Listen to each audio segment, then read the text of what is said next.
2 U.S. service members killed and 1 missing after Iran launched missile and drone attacks. የአሜሪካ ወታደሮች በመካከለኛው ምስራቅ ምድር ላይ ደማቸው ደመከልብ እየሆነ ነው።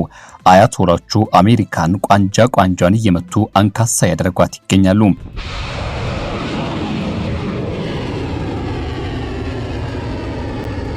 የአሜሪካ የጦር ቤዞች በኢራን ጥቃት ከጥቅም ውጭ ሆነዋል።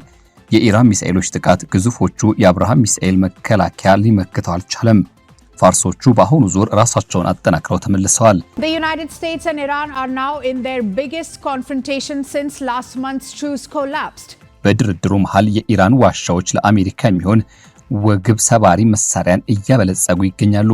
ይህ ወገብ ሰባሪ የተባለለት መሳሪያ ታዲያም በብዙ መልኩ ሊመከት የቻለ አይደለም።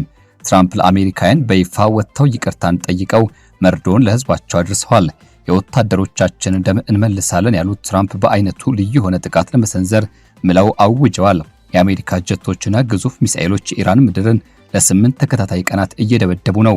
ከድልድይ እስከ ኃይል ተቋማት ድረስ እየመታን ኢራንን ወደ ፍርስራሽነት ዘመን ቀይረናታል ቢሉም ከኢራን የሚሰነዘሩ ጥቃቶች ግን እየጨመሩ እንጂ እየቀነሱ አይደለም ተብሎላቸዋል። ይህን ጉዳይ በዝርዝር እንቃኛለን።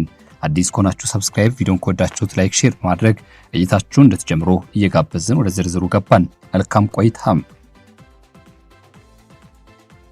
በመካከለኛው ምስራቅና ከዚያም ባሻገር ከፍተኛ መናወጥና ድንጋጤ በፈጠረው አስደናቂ ብሎም አስፈሪ የሁኔታዎች መባባስ የኢራን ጦር ኃይሎች በዮርዳኖስ በሚገኘው ቁልፍ የአሜሪካ አየር ሰፈር ላይ እጅግ ገዳይ የተባለ የባላስቲክ ሚሳኤልና የሰው አልባ ድሮን ናዳ አውርደዋል። ይህ የኃይለኛ ጠብና ግጭት እንደገና ማገርሸትን ተከትሎ የኢራን ተኩስ በቀጥታ የአሜሪካ ወታደሮችን ሕይወት በቀጠፈበት የመጀመሪያው አጋጣሚ ሆኖ ተመዝግቧል። በዚህ ጥቃትም 2 የአሜሪካ የጦር አባላት ሲገደሉ አንድ የደረሰበት ያልታወቀ እንዳለ ተገልጿል። ሌሎቹ ደግሞ ቆስሏል። ፕሬዝዳንት ዶናልድ ትራምፕ ግን ሳይበገሩና በአቋማቸው መጽናት የኢራን ገዢ አካል ዓለም አቀፍ መርከብ ትራንስፖርትን ለማስፈራራትና አደጋ ለመጣል ያለውን አቅም ለማዳከም እንዲሁም በአሜሪካ ጦር ኃይሎች ለተፈጸመው ጥቃት ፈጣን የአጸፋ እርምጃ ለመውሰድ መማላቸውን ብሎም በኢራን ኢላማዎች ላይ አዲስና ከባድ ቅጣት የሚያስከትሉ ጥቃቶችን እንደሚሰነዝሩ ትዕዛዝን ሰጥተዋል። በዚያ መሰረትም ትዕዛዙ እየተፈጸመ ይገኛል። በዚህ ውጥረት በተሞላበት ቀጠና ውስጥ ታዲያ ለአሜሪካና ለቅንጅት ጦር ዘመቻዎች ወሳኝ ማዕከል በሆነው በሙዋፋቂ ሳሊት የአየር ጦር ሰፈር ላይ የተሰነዘረው ጥቃት በወር ሐሰኔ ተመስርቶ የነበረውን የተኩስ አቁም ስምምነት እንዳልነበር ሆኖ መፍረሱን እንዲሁም ሙሉ በሙሉ ወደ ሆነ ጦርነት መግባቱን በስጋት ጭምር ታውጇል። በበረሃው እኩለ ሌሊት ላይ ፍንዳታዎች አካባቢውን ሲያንቀጠቅጡ ጥቅጥቅ ያሉ ጭሶችም ሰማዩን ሲሞሉት ታይቷል። ከጉዳዩ ጋር በተገናኘ የአሜሪካ ማዕከላዊ እዝ ወይም ሴንትኮም ይህን አሳዛኝና መርዶ አዘል ዜና አረጋግጧል። 2 የጦር አባላት ከዮርዳኖስ አጋሮቻቸው ጋር የአየር ክልል መከላከያ ጎን ቆመው ሲከላከሉ በውጊያው ላይ መሰዋታቸውን እንዲሁም አንዱ እስካሁን ድረስ የት እንደደረሰ እንዳልታወቀም 4 የሚሆኑት ደግሞ ለሕክምና መወሰዳቸውን በዚህም ሁከትና ትርምስ ውስጥ በደረዘን የሚቆጠሩ ሌሎች ወታደሮችም የተለያዩ የመቁሰል አደጋዎች እንደደረሰባቸው ተገልጿል። 2 U.S. service members killed and 1 missing after Iran launched missile and drone attacks.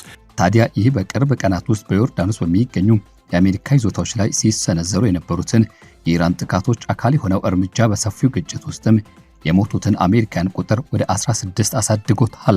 ይህ ክስተት በወርሃ የካቲት አሜሪካና እስራኤል በኢራን ላይ በሰነዘሩት ጥቃት የጀመረውና አሁን ደግሞ የዓለም ነዳጅ አቅርቦት 1/5 ያህሉ የሚያልፍበትን የሆርሙዝ ወሽመጥን ለመቆጣጠር ወደሚደረግ ከፍተኛ የኃይል ፉክክርና ፍልሚያ የተቀየረ ጦርነት ወደ አዲስ አቅጣጫ ተሻግሯል። በምስራቅ ዮርዳኖስ በአዝራቅ አቅራቢያ የሚገኘው ሙፋቂ ሳሊቴር የተባለው የአየር ጦር ሰፈር ለረጅም ጊዜ ስትራቴጂካዊ ምሰሶ ሆኖ አገልግሏል። የኤፍ-15፣ ኤፍ-16 እና ኤፍ-35 የተሰኙት ዘመናዊ ተዋጊ ጄቶችን ጨምሮ በደርዘን የሚቆጠሩ የአሜሪካ ተዋጊ አውሮፕላኖችን የሚይዘው ይህ ማዕከል በኢራን ኢላማዎች ላይ የሚሰነዘሩ ዘመቻዎች እንደ መነሻ ሆኖ ሲያገለግል ቆይቷል። የሳተላይት ምስሎች የተለያዩ መረጃዎች እንደሚያመለክቱት መካከለኛውና በዚያው በምስራቅ ቀጠና በእምብርት ውስጥም ፈጣን የአየር በረራዎችን የመረጃ ማሰባሰብና የሎጂስቲክስ ስራዎችን ለመደገፍ የሚያስችሉ ሰፊ መሰረተ ልማቶች ያሉት ትልቅ የተባለ የአሜሪካ ጦር መገኘት በዚህ ስፍራ ላይ አለ። የዮርዳኖስ የአየር መከላከያ ኃይሎች ወደ ሰፈሩ የሚመጡ በርካታ አደጋዎችን መክተው መጣል ቢችሉም ቢያንስ 2 የኢራን ባላስቲክ ሚሳኤሎች ተቋሙን መትተዋል። የኢራን መንግስት መገናኛ ብዙሃን የእስላማዊ አብዮት ጥበቃ ጦር በእዝ ማዕከላት በአሜሪካ ንብረቶች ላይ ከባድ ጥቃቶች እንዳደረሰ በኩራት ተናግሯል። ታዲያ ከዚህ ጉዳይ ጋር በተገናኘ ፕሬዝዳንት ዶናልድ ትራምፕ በአገሪቱ ላይ የደረሰውን ሐዘን በመግለጽ የሞቱት ወታደሮች ጉዳይ እጅግ የሚያሳዝን ነገር መሆኑን ተናግረዋል። የእሳቸው አስተዳደር በፍጥነት እርምጃ ወስዷል። ጥቃቱ በተፈጸመ ጥቂት ሰዓታት ውስጥም የአሜሪካ ጦር ኃይሎች ሌላ ዙር የአየር ጥቃት የሰነዘሩ ሲሆን ይህም ለ8ኛ ተከታታይ ምሽት የተካሄደ አደገኛ የተባለ ጥቃት እንዲሆንም አድርጎታል ይላሉ። ይህ እርምጃ የእስላማዊ ጦር ክፍሎችን ከዮርዳኖስ ጥቃት ጋር ግንኙነት ያላቸው መሰረተ ልማቶችንና በሌላ በኩል ደግሞ ሊነሱ የሚችሉት በሆርሙዝ ባህር ትራንስፖርት ላይ የተደቀኑ ዛቻዎችን ኢላማ ያደረገ ነበር። ለተዋጊ ወታደሮቻቸው ትኩረት የሚሰጠው የፔንታገን መዋቅር እንዲኖር በጽናት የሚሟገቱት የመከላከያ ሚኒስትሩ ፔት ሄግሴት ይህ ጥቃትም ቁርጠኝነታችንን የበለጠ ያጠናክረዋል ሲሉ በድፍረት ተናግረዋል። እነዚህ የተሰነዘሩ ጥቃቶች በዓለማችን ላይ ካሉት እጅግ በጣም አስፈላጊ የኃይል መስመሮች አንዱን ለማደናቀፍ ኢራን ያላትን አቅም ለመበታተንና ለማዳከም የታለሙ ሲሆኑ በሌላ በኩል ደግሞ የተሰዉት የአሜሪካ ወታደሮች ተገቢውን ፍትህ ለመስጠትና ደማቸው ለመመለስ የተወሰዱ እርምጃዎች ስለመሆናቸው በስፋት የተናገሩና እየገለጹ ይገኛሉ። ፕሬዝዳንት ትራምፕ ይህን እየተካሄደ ያለውን ወታደራዊ ዘመቻ የአሜሪካን ብሔራዊ ጥቅም አጋሮቿንና የዓለም አቀፍ ንግድ ፍሰትን ለመጠበቅ ሲባል የተወሰደ አስፈላጊ እርምጃ እንደሆነ ይገልጹታል። የእሳቸው አስተዳደር በኢራን ወታደራዊ ኢላማዎች ላይ በየቀኑ ማለት በሚቻል ደረጃ ጥቃቶችን እየሰነዘረ ሲሆን በተለይም በሚሳኤል ማምረቻ ተቋማት፣ በባህር ኃይል ንብረቶች፣ በእዝ ማዕከላትና ከኃይል ብሎም ነዳጅ ማመንጫ ጋር በተያያዙ መሰረተ ልማቶች ላይ ትኩረቱን አድርጓል።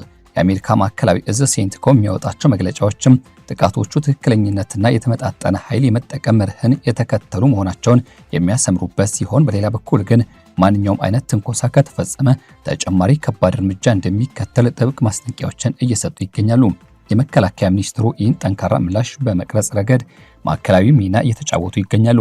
በኢራቅና በአፍጋኒስታን ውጊያ ቀጠናዎች ውስጥ የተሳተፉትና ከፍተኛ ወታደራዊ ልምድ ያካበቱት አንጋፋው የጦር ሰው ሄግሴት በፔንታገን ውስጥም ለጦር ኃይሉ ገዳይነት ለዝግጁነትና ወደ ቀደመ ወታደራዊ መዋጋት መሰረታዊ መርሆች መመለስ ከፍተኛ ትኩረት ሰጥተው እየሰሩ ይገኛሉ። የእሳቸው አመራር ቀጣይነት ያለው አየር ላይ ጥቃት ዘመቻዎችን በበላይነት የሚመራ ሲሆን በተለይም ደግሞ ለአሜሪካን ወታደሮች ሞት ተጠያቂ የሆኑትን አካላት አግባብ በሆነ መንገድ መቅጣትን ዋነኛ ግቡ አድርጓል ይላሉ ብዙዎች። ከዮርዳኖስ ጀምሮ እስከ ፋርስ ባህረ ሰላጤ ድረስ የተዘረጉት የአሜሪካ ጦር ሰፈሮች እንደተሳሰረ መከላከያ ጋሻና የማጥቂያ ጦር ሆነው እያገለገሉ ነው። ሙዋፋቂ ሳሊቲ የአየር ጦር ሰፈር ከሚገኝበት ስትራቴጂካዊና የፊት መስመር ቦታ የተነሳ ፈጣን ጥቃቶችን ለመሰንዘር ትልቅ እድል የሚሰጥ ቢሆንም በተመሳሳይ ጊዜ ግን ለጠላት ከፍተኛ ዋጋ ያለውና ተፈላጊ ኢላማ ሆኖ ቆይቷል። አዳዲስ የአውሮፕላን ማቆሚያዎች፣ የክትትል ማማዎችና የተራቀቁ የመከላከያ ስርዓቶችን ጨምሮ ባለፉት ዓመታት የተደረጉት የማስፋፊያ ስራዎች የዚህን ጦር ሰፈር ዘላቂነት የማይተካ ጠቀሜታዎችን የሰጡ ናቸው። በኩዌት በባህሬንና ከዚያም ባሻገር የሚገኙት ተቋማትም ጥቃቶች የተሰነዘሩባቸው ሲሆን ይህም የብረቱን ዘላቂ ጥንካሬና የመቋቋም አቅም የሚፈትን ሆኗል። የኢራን የአጸፋ እርምጃ ብዙ ገጽታዎች ያሉትና የተወሳሰበ ነው። የእስላማዊ አብዮት ጥበቃ ጦር እነዚህን ወታደራዊ ዘመቻዎች በበላይነት እየመራው ሲሆን የአሜሪካን መከላከያዎች ሰብረው እንዲገቡ ወይም ደግሞ መከላከያዎቹ ሙሉ በሙሉ ባላቸው አቅም እንዲያጡ ለማድረግ ታስበው የተዘጋጁ ባላስቲክ ሚሳኤሎችና ድሮኖች ወደ ተለያዩ ስፍራዎች አስወንጭፏል። በጦርነቱ መጀመሪያ ምዕራፍ ላይ የአባታቸውን መሞት ተከትሎ ስልጣኑን የተረከቡት ጠቅላይ መሪው ሞጅታባ ኻሜኒ ለአሜሪካ የማይረሳ ትምህርት እንሰጣለን ሲሉ ጠንካራ ማስጠንቀቂያዎችን አስተላልፏል። እንደ ሜጀር ጄኔራል ሞሆሲ ረዛኢ እንዲሁም ደግሞ አሊ አብዱላሂ ያሉ ከፍተኛ የጦር አዛዦችም አሜሪካ ለምትሰነዝረው ቀጣይነት ያለው ትንኮሳና ጥቃት የሚሰጠው ምላሽ እጅግ አስከፊ ብሎም አጥፊ እንደሚሆን እወቁ ሲሉ በቃላቸው ደጋግመው እየተናገሩና እያስጠነቀቁ ይገኛሉ። ከኢስላማዊ አብዮት ጥበቃ ጦር ጋር ጥልቅና ጠንካራ ትስስር ያላቸውና ቀደም ሲል ብዙ የማይታወቁ የሃይማኖት አባት ሞጅታባ ኻሜኒ በኢራን ውስጥ ያለውን ጠንካራና የማይወላውል የጸረ አሜሪካ ጽናት አቋም ቀጣይነት በግልጽ የሚያንጸባርቁ መሪ ሆነዋል።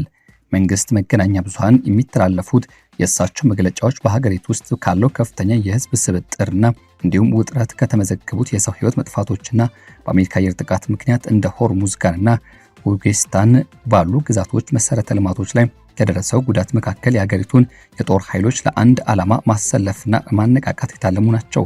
የኃይል ማመንጫ ተቋማትና የባህር ውሃን ወደ ንጹህ መጠጥ ውሃ የሚቀይሩ ፋብሪካዎች መመታታቸው የተነገረ ሲሆን ይህም በየገጠሩ የሚኖሩ ዜጎችን የውሃ አቅርቦት በማስተጓጎል የሲቪሉ ማህበረሰብ ህይወትን መከራ ይበልጥ አክብዶታል።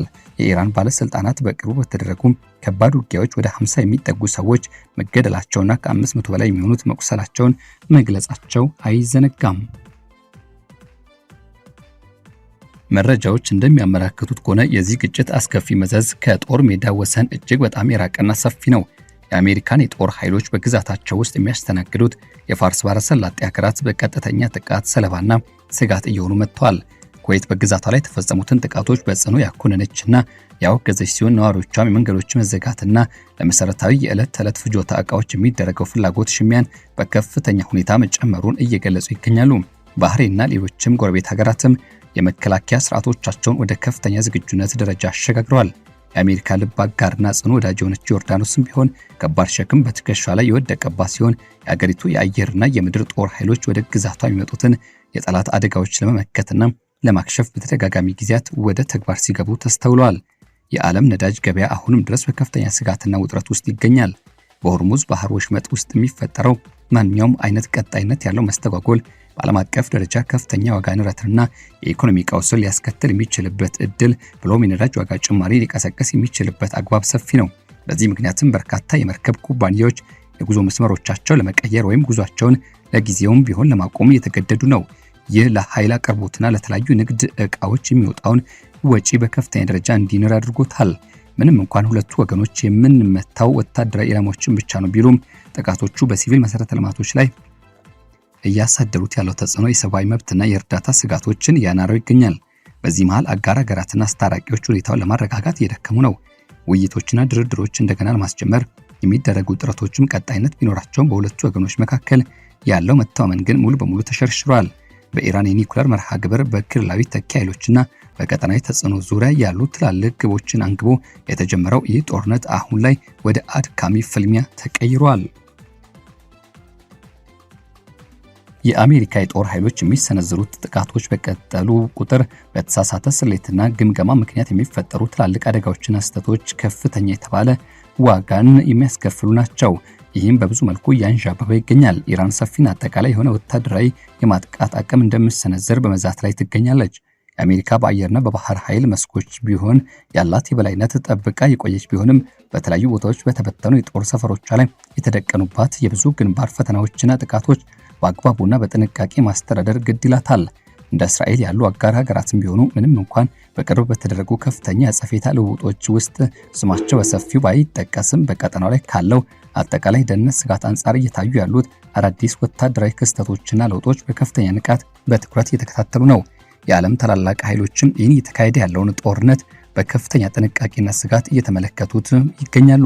ቻይናና ሩሲያ የተረጋጋና አስተማማኝ የኃይልና የነዳጅ ፍሰት እንዲኖራቸው የራሳቸውን የሆነ ትላልቅ ጥቅሞችን ይዘዋል። አውሮፓ ደግሞ በበኩሏ ከዚህ ግጭት ጋር ተያይዞ የሚመጣውን የኢኮኖሚ መናወጥ የዋጋ ንረት ማዕበል ለመቋቋም ትግል ውስጥ ትገኛለች። እንደ ኦማንና ፓኪስታን ያሉ የሰላም አስታራቂ ሀገራት አሁንም ቢሆን የውይይትና የድርድር መንገዶችን ለመክፈት አዳዲስ እድሎችን ሊፈልጉ ቢችሉም አሁን ያለው አጠቃላይ ሁኔታ ግን አደገኛ ወገን ወሳኝ የሆነውን የበላይነት እስኪያገኘው ድረስ ወይም ደግሞ መሸከም የማይችለው ከፍተኛ ኪሳራ ዋጋ እስኪደርስበት ድረስ ለአንደኛው ወገን ውጊያው ጠናክሮ የሚቀጥልበት እድል ሰፊ መሆኑን አሳይና አመላካች ሆኖ ተገኝተዋል።